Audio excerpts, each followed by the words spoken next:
बहुत से लोग आएंगे तुम्हें तोड़ने के लिए, बहुत से रिश्तेदार, बहुत से लोग आएंगे। ख़ुद को कमज़ोर मत होने देना, जो तुम्हें ब्लेम देंगे, जो तुम्हें गलत कहेंगे। शहर के केबिन में कामरान का फिर माफ़ी मांगना और अपनी अना की तसल्ली देखें आप, कैसी कमीनापन था उसका कि मुझे समझ नहीं आती कि ये हम किस तरफ को चल निकले हैं। ओ माय गॉड, ड्राइवर कहीं चला गया, क्या इज़ इट पॉसिबल कि तुम मुझे अपनी गाड़ी में ड्रॉप कर दो, तो हम ऑफिस ही जा रहे हैं। बोलती यार इट्स ओके। अस्सलाम वालेकुम जी, मैं हूँ सादिया इमाम और आप देख रहे हैं इंडस्ट्री विद सादिया इमाम।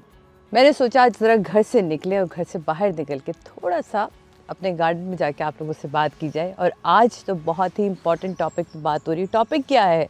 हमारा ज़बरदस्त किस्म का ड्रामा है जो कि है केस नंबर 9 और एपिसोड है उसकी 5। वाह भाई, सबसे पहले तो मैं राइटर साहब को सलूट पेश करूंगी, क्योंकि आपको हमने इतना अरसा जो है एक न्यूज़ चैनल पे शो करते देखा और देख रहे हैं, वो है शाहज़ेब खानज़ादा साहब। और उनका जो है ये लिखा हुआ पहला ड्रामा सीरियल है।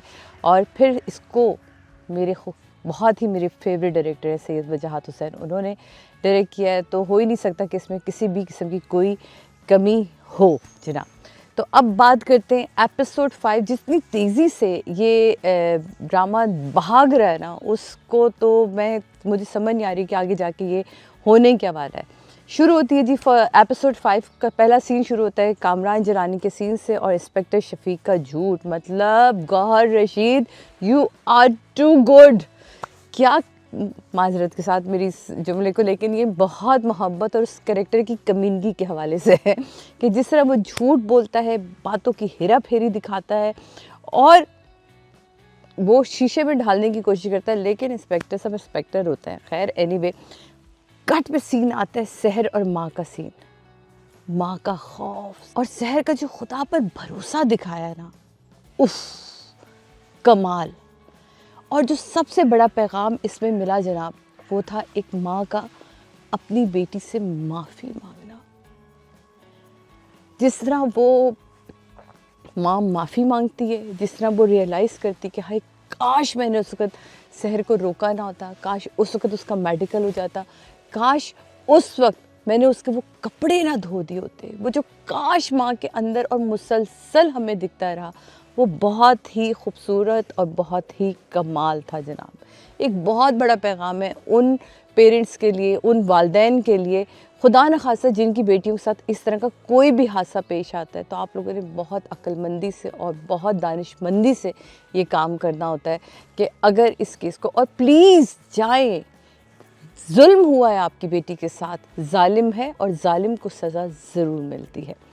फिर आते हैं जनाब बहुत ही वो खूबसूरत सीन जहाँ कामरान और उसकी बीवी का सीन, उफ लबी डबी सा सीन शुरू होता है। ओ मेरी बेबी, मेरी जान, मेरी क्यूट बेबी। और अचानक उसकी बीवी कहती सहर मुझे क्यों कॉल करी, और कामरान की जो एक्सप्रेशन चेंज होता है, oh God. Then Wajahat, we love you so much, that's why जो आप काम करते ना, जिस तरह आपने उस पूरी टेलीफोन टॉक को विजुअली क्रिएट किया। ऑफ कोर्स लिखने वाले ने तो लिखा, खान मैं शाहज़ेब इसका क्रेडिट आपको भी दूंगी कि हमारी ये टेलीफोन टॉक लिख दी जाती, लेकिन यकीनन ही आपने लिखा होगा कि कहीं ना कहीं इसको विजुअली इसको रिकॉर्ड भी करना है। जिस तरह उसका कमरे से निकलना और सहर के कंधे पे हाथ आना और सहर की सारी गुफ्तगू का होना, वो इतना हसीन, इतना खूबसूरत लगा कि देखने वाला जो है ना, वो ख़ुद लग रहा था कि मैं उस जगह मौजूद हूँ जहाँ ये सब कुछ हो रहा है। तो मुझे ये सीन बहुत ही कमाल लगा। बहुत ज़बरदस्त पिक्चराइजेशन थी, बहुत ही कमाल का वो जो टेलीफोन टॉक को विजुअली कन्वर्ट किया गया, वो बहुत अच्छा लगा।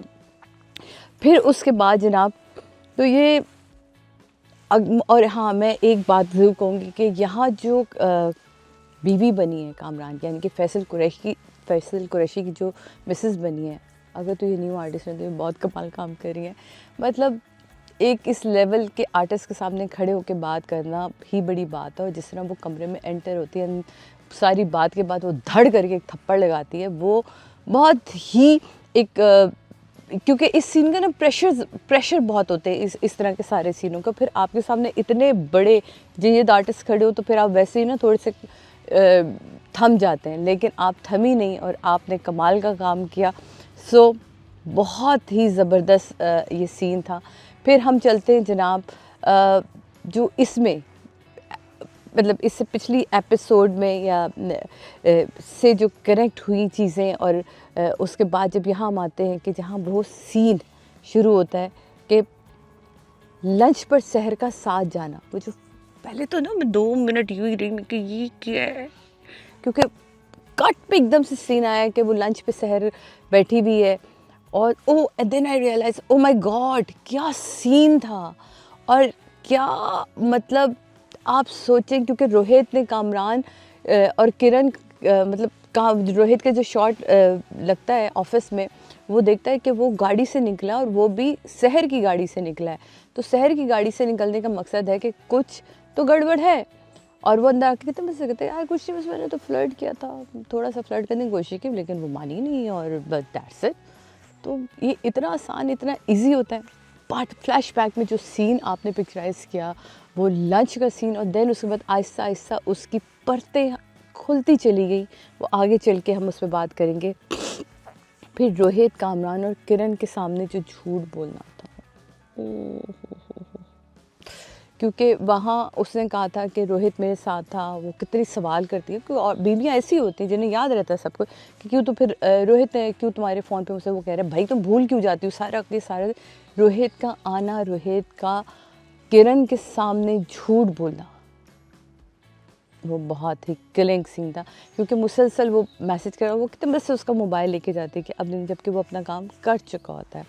लेकिन उसी दौरान जो रोहित जब आ रहा होता है और जो उसको फ्लैशबैक में भी सीन चल रहे होते हैं, वो बहुत ऑफिस का सीन अच्छा लगा था मुझे। बहुत ही एक एम्प्लॉय का कामरान का साथ देना। आप देखें ना कि जनरली जब लोग बात कर रहे होते हैं कि नहीं, वो लड़कियां कहती हैं कि मुझे तो यकीन है कि ये शहर झूठ नहीं बोली, तो वो एक साहब वो कहते हैं ना शाह से बड़े शाह के जो होते हैं वो एकदम से उनके जो इर्द गिर्द के लोग होते हैं ना, वो ज़्यादा बड़े सरदार बनने की कोशिश करते हैं। उनको कहते हैं कि नहीं नहीं आप कैसे मान सकते हैं कि ये कामरान सर ने किया होगा, मैं नहीं मानता, और आप कब से कामरान सर को जानती हैं। तो ये जो चीज़ थी, और ये बहुत सारे ऑफिसेज़ में बहुत सारी जगहों पे होती है जो हमें दिखाई दी, और इट्स अ नॉर्मल। बट आमना शेख को वापस लाने का thank you so much Wajahat, thank you so much. I don't know कि ये राइटर की तरफ से चॉइस थी, ये डायरेक्टर की चॉइस थी, बट ब्यूटीफुल। महानूरुल हसन एज लॉयर, यहाँ आमना शेख, और आमना शेख ने क्या अपना गेटअप लिया, उनकी आवाज़ की तो मैं तब से फ़ैन हूँ जब आमना शेख ने काम ही नहीं शुरू किया था। मैं और दुबई हम एक सीरियल करते, तो जब इनकी फ़र्स्ट मैरिज थी तो मैं हमेशा से कहती आमना तुम क्यों नहीं इंडस्ट्री ज्वाइन करती, तो ये हंस पड़ती थी और हमेशा कहती थी क्या क्या बात करती हैं आप सादी जी। मैं कहती थी तुम्हारी आवाज़, तुम्हारी इतनी हसीन आवाज़ है, तुम्हारी आँखों का ठहराव, तुम्हारे एक्सप्रेशन, तुम्हें आइडिया नहीं कि तुम कहाँ तक जा सकती हो। एंड नाउ आई थिंक अगर आमना तुम्हें याद हो कि ये बात मैंने तुमसे कही थी कि तुम कहाँ तक जा सकती हो, तो तुम्हारे लिए अभी आसमां बहुत दूर है, बहुत इससे आगे जाना है, बहुत इससे आगे जाना है, क्योंकि you are a versatile actress, और ये तुमने साबित किया अपने हर तरह के कैरेक्टर में, हर तरह के कैरेक्टर को निभाते हुए। तो इसलिए मैं आज भी अपनी उस बात पे कायम हूँ। तो अगेन आमना शेख की तरफ आते हैं। आमना ने जिस तरह अपने कैरेक्टर को उसकी बुनत जैसी थी जैसी राइटर ने दी, और उसके बाद जिस तरह उसने निभाया, वो बहुत ही कमाल था। अच्छा जी, अब क्या है कि आप सोचोगे सादी इमाम ने ग्लासेस क्यों लगा लिए। ये आँख एकदम सूरज एक था ना, वो आँख पे लगना शुरू हुआ, तो मैंने कहा बेहतर है कि उससे पढ़ा ना जाए, तो बेहतर है कि मैं लगा लूँ।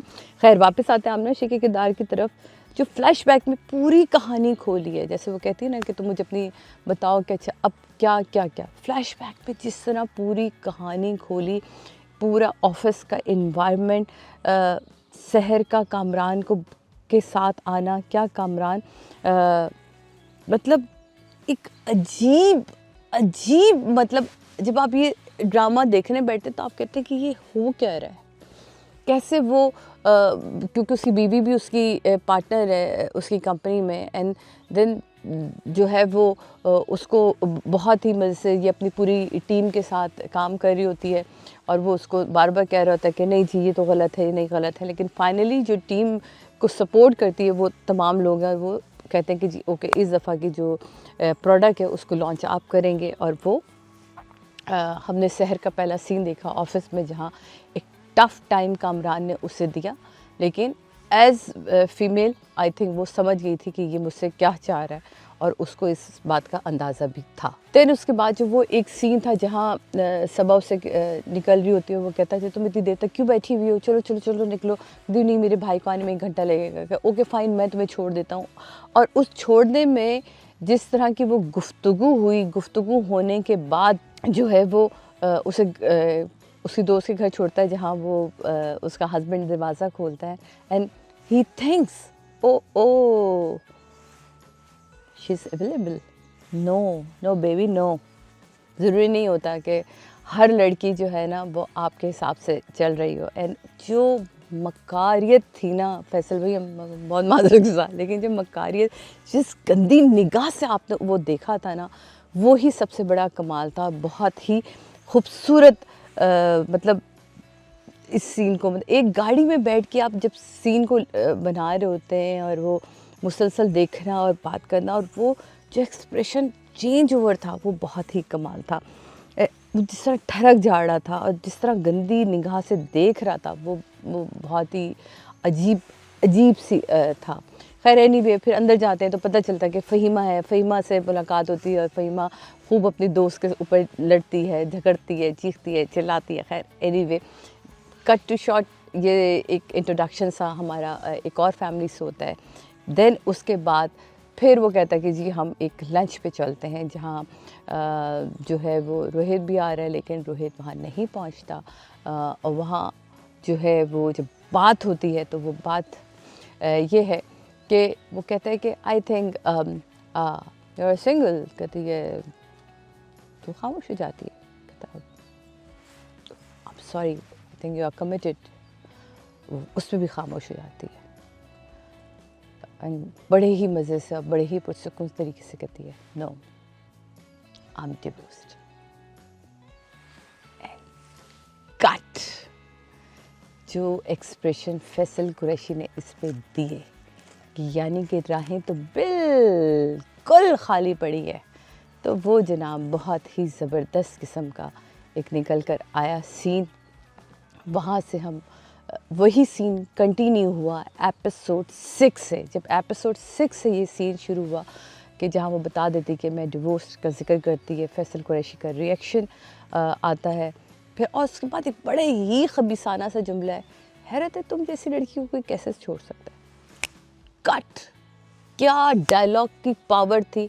आपने ये कैसे सोच लिया कि उसने मुझे छोड़ा था। वो खामोश हो जाता है, उसको पता चल जाता है कि इसका वज़न कितना है एंड वे शी स्टैंड, मतलब वो बहुत कमाल का था। फिर देन उसके बाद उस सारी बातों को करना कि ओ माय गॉड ड्राइवर कहीं चला गया, क्या इज़ इट पॉसिबल कि तुम मुझे अपनी गाड़ी में ड्रॉप कर दो, तो हम ऑफिस ही जा रहे हैं। मतलब यार इट्स ओके, मतलब इट्स अ नॉर्मल थिंग। देखिए इसमें बुरा मानने की बात नहीं। जब आप जॉब कर रहे होते हैं तो आप अपने कलीग्स के साथ निकलते हैं, आप अपने बॉस के साथ भी निकलते हैं, तो उसमें कोई बुरी चीज़ नहीं थी। तो उसने उसको एज़ इट इज़ लिया, लेकिन क्योंकि गंदगी दिमाग में फैसल कुरैशी की थी तो वो वही हुआ कि जब वो निकलता है, ड्राइव पे निकलते हैं दोनों, ऑफिस से जा रहे रहते हैं और वो बहुत ही मज़े से बहुत ही ईज़ के साथ कह देता है कि इज़ इट पॉसिबल कि मेरे और तुम्हारे दरमियान कोई और रिलेशनशिप भी बन सके, यानी कि मतलब कि हेलो बिल्कुल ही अवेलेबल बैठी हूँ मैं और वो उसका गाड़ी को ब्रेक लगाना है, गाड़ी को ब्रेक लगा के पूरी बात कि आपने सोच भी कैसे लिया, मैं आपकी एम्प्लॉय हूँ, आप मेरे मालिक हैं इस कंपनी के, और उस सबसे बढ़कर आप मैरिड हैं। आप मैरिड हैं, आपकी बीवी है जो आपसे प्यार करती है, जो आपकी इस कंपनी की पार्टनर है। तो आपको कैसे लगा कि मैं हर वक्त या कोई भी लड़की, आपको बहुत अवेलेबल होगी, तो बहुत ही खूबसूरती से उस सीन को लिया। लेकिन वो फिर अगेन कामरान की कमीनगी, जहाँ से उसकी के हर्ट होती है, जहाँ से उसकी मर्दानगी हर्ट होती है कि ये इसने मुझे इनकार कैसे किया। क्योंकि मर्द के लिए सबसे बड़ी प्रॉब्लम ही यही है कि वो इनकार ना सुनना चाहता है, ना इनकार मांगता है। तो जनाब ये है वो सूरज जो मुझे तंग कर रहा है। खैर, तो एनीवे यहाँ जब वापस आते हैं हम, तो वो कहता है अच्छा ओके फ़ाइन, आई थिंक मुझसे गलती हो गई, तो तुम प्लीज़ मुझे माफ़ कर देना। फिर ऑफिस का सीन आता है, शहर के केबिन में कामरान का फिर माफ़ी मांगना और अपनी अना की तसल्ली देखें आप, कैसी कमीनापन था उसका कि मुझे समझ नहीं आती कि ये हम किस तरफ को चल निकले हैं। क्या है कि मर्द की अना कैसी आपको तंग करती कि उसको ना वो हज़म ही नहीं हो रहा था कि ये मुझे ना करके निकली है। तो वो फिर आता है, फिर उससे माफ़ी मांगते हैं एंड फाइनली वो कहती है इट्स ओके फ़ाइन। कहता है अच्छा यार, वो मैंने कल फिर एक डिनर रखा है जिसमें रोहित और अलीशा भी आ रहे हैं और ये भी हो रहा है और वो भी हो रहा है और ऐसा करना कि तुम भी आना। तो वो जो सीन था बड़ा ही कमीना था, क्योंकि उस सीन से ही तो पूरा ड्रामा शुरू होता है। क्योंकि वो माफ़ी मांगना और फिर उसका फ़हीमा के पास जाना, दोस्त को सारे डिस्कशन करना, वो सारी बातें बताना। कट पर आते हैं आमना शेख की तरफ जब आते हैं और आमना शेख का कहने का दैट मीन्स कि इसने तो ये सब कुछ बहुत ही पहले से सोच रखा था, बहुत ही पहले से। ये सारी जो बातें जब वो सुनती है तो मुझे तो बहुत ही कमाल का ये लगा जनाब। फिर ये सारी कहानी सुनाने के बाद जो सबा का एक्सप्रेशन था उसमें था कि डोंट लूज केस। तो क्या मज़े से उससे कहती है हम पूरी कोशिश करेंगे, बट तुमने अपने कदमों पे खड़े रहना है, क्योंकि बहुत से लोग आएंगे तुम्हें तोड़ने के लिए, बहुत से रिश्तेदार, बहुत से लोग आएंगे। ख़ुद को कमज़ोर मत होने देना, जो तुम्हें ब्लेम देंगे, जो तुम्हें गलत कहेंगे, जो तुम्हें विक्टिम होने के बजाय उसको विक्टिम मानेंगे, जो कहेंगे तुमने ऐसा क्यों किया, तुम गई क्यों, तुमने ये क्यों किया, ब्ला ब्ला ब्ला ब्ला। वो बहुत ही ब्यूटीफुल सीन लिखा हुआ और आमना ने जिस तरह उसको परफॉर्म किया एंड वो जिस तरह आती है बहुत ही खूबसूरत। दैन उसके बाद जो कोर्ट का सीन आता है, जज ही मुझे बड़ी पसंद है, वो जज आती हैं। फिर वो एक सीन है जिसमें बाप बेटी इन माँ जब कोर्ट में दाखिल होते हैं, सो इम्पॉर्टेंट। वो कांपते हाथों के साथ बाप का हाथ थामना, माँ को पकड़ के लेके चलना। मैं एक बेटी हूँ, मैं इस चीज़ को ऐसा रियलाइज़ कर सकती हूँ कि ये शरीफ माँ बाप के लिए ना ये कितनी बड़ी चीज़ होती है कि कोर्ट में उनकी बेटी का नाम भी लिया जाए या कोर्ट की सीढ़ी भी वो चढ़ सके। तो ये एक बड़ा ही मुश्किल टास्क होता है माँ बाप के लिए, जो इस ड्रामे के थ्रू हम बता रहे हैं। लेकिन ये ज़रूर करिए, अगर खुदा न खास्ता आपकी औलाद के साथ ऐसा कोई भी सीन हुआ है, तो आपने उसका साथ नहीं छोड़ना है। वो बाप का कोर्ट में आना, बेटी का हाथ पकड़ना, माँ बाप का रिएक्शन बहुत ही कमाल था। नूरुल हसन कमाल का काम, कानूनी एक्ट्स का जिस तरह इसमें बयान किया गया, वो यकीनन शाज़िब खानज़ादा को उसका पूरा ही क्रेडिट जाता है, क्योंकि उन्होंने इतना अरसा जर्नलिज़म पे काम किया और वो सारे एक्ट्स के हवाले से ये लोग जानते भी पढ़ते भी। तो जिस तरह वो कैमरे के हवाले से बात करती है, चीज़ें कहते कि जी कैमरा होना चाहिए, ये बयान तभी होगा। तो क्या मज़े से जैसा आप कहती हैं, देखिए बहुत सारे कानून बन जाते हैं और हमें तो याद भी नहीं था कि आप बेफिक्र रहें, यहाँ कैमरा मौजूद है और कैमरे की मौजूदगी में उसका बयान होता है। नूर भाई, आप ऑलवेज़ जिस भी कैरेक्टर में आते हैं, ये बिल्कुल ही नया कैरेक्टर बनना। मुसलसल हम आपको बाप के रोल में देख रहे थे, लेकिन यहाँ हमने आपको एक लॉयर के रूप में देख रहे हैं और लॉयर के लिए उसका हर केस जो होता है वो सच्चा होता है और वो उसको सच ही साबित करने की कोशिश करता है। अच्छा जी, तो मैंने कहा कि मुझे बहुत सारी इसमें मालूमात, मुझे ऐसा लगता है कि बहुत सारी कानूनी मालूमात जो हैं वो आपको इस ड्रामे के थ्रू भी मिलेंगी, क्योंकि ज़िंदगी और लॉजिक, मतलब बहुत ही कमाल की ना चीज़ों, राइटिंग इसकी बड़ी कमाल है, बहुत ही कमाल की राइटिंग है। सबा का निकलना, कामरान को देखना, and then she turned back, and वो वापस आती है उसमें, और आप देखें बार बार उस चीज़ को दोहराया नहीं गया, और लेकिन जिस तरह दोहराया गया भी है वो कहीं बुरा नहीं लगा। बहुत सारे लोग इसके बारे में बहुत सारी बातें कर रहे हैं, मुझे उससे कोई लेना देना नहीं, लेकिन ये ड्रामा मुझे ऐसा लगता है कि इस वक्त के लिए इस वक्त की ज़रूरत है। वो लड़कियां जो घरों में डर के बैठ जाती हैं, उनको देखना चाहिए और उनको समझना चाहिए कि किस तरह आप अपने हकूक़ के लिए लड़ सकते हैं। तो प्लीज़ मेरे हिसाब से राइटिंग भी 10 आउट ऑफ 10 है, डायरेक्शन भी 10 आउट ऑफ 10 है, एंड एक्टिंग तो है ही 10 out of 10। And once again Aamna Sheikh के लिए फिर क्लैपिंग, क्योंकि आपका आना एक खुशगवार हवा का झोंका है। So please keep watching case number 9, मेरी तरफ से फुली अप्रूव्ड है। अल्लाह हाफिज़।